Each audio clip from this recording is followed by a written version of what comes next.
വെളിപാട് പുസ്തകം 6:17 പറയാണ്, അവിടുത്തെ ക്രോധത്തിൻ്റെ ദിനങ്ങൾ വന്നു കഴിഞ്ഞു. അവിടുത്തെ ക്രോധത്തിൻ്റെ നാളുകൾ വന്നു കഴിഞ്ഞു. എൻ്റെ സഹോദരങ്ങളെ, പാപമ്ലേച്ഛതകളും ലൈംഗിക അരാജകത്വങ്ങളും ജഡപാപങ്ങളും അത്രമാത്രം വർദ്ധിച്ചു വന്നിരിക്കുന്ന ഈ ഒരു കാലഘട്ടത്തിൽ പരിശുദ്ധ വചനം നമുക്ക് വ്യക്തമായി മുന്നറിയിപ്പ് തരികയാണ്. ന്യായവിധിയുടെയും അതുപോലെ തന്നെ പലവിധ വിനാശങ്ങളുടെയും തകർച്ചകളുടെയും അടയാളങ്ങൾ ലോകരാജ്യങ്ങളിൽ ജനപദങ്ങളിൽ വെളിപ്പെടും നമ്മൾ കാണുന്നുണ്ട്. ഇതൊന്നും അവിചാരിതങ്ങളല്ല.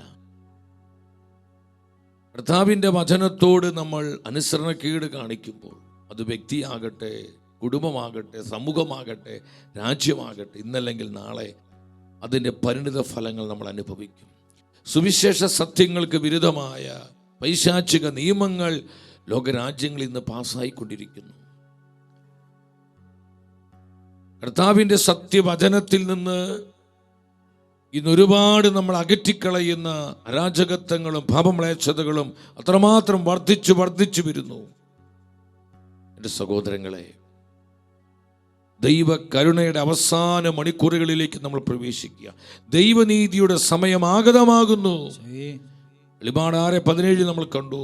അവിടുത്തെ ക്രോധത്തിൻ്റെ ദിനങ്ങൾ അടുത്തു വരികയാണ്. ക്രോധത്തിൻ്റെ ദിനങ്ങൾ. ഈ ക്രോധം എന്ന് പറയുന്നത് അത് നമ്മളെ നശിപ്പിക്കുന്നതല്ല. അത് കർത്താവിൻ്റെ സ്നേഹത്തിൻ്റെ താക്കീതുകളാണ്, ദൈവസ്നേഹത്തിൻ്റെ താക്കീതുകളാണ്.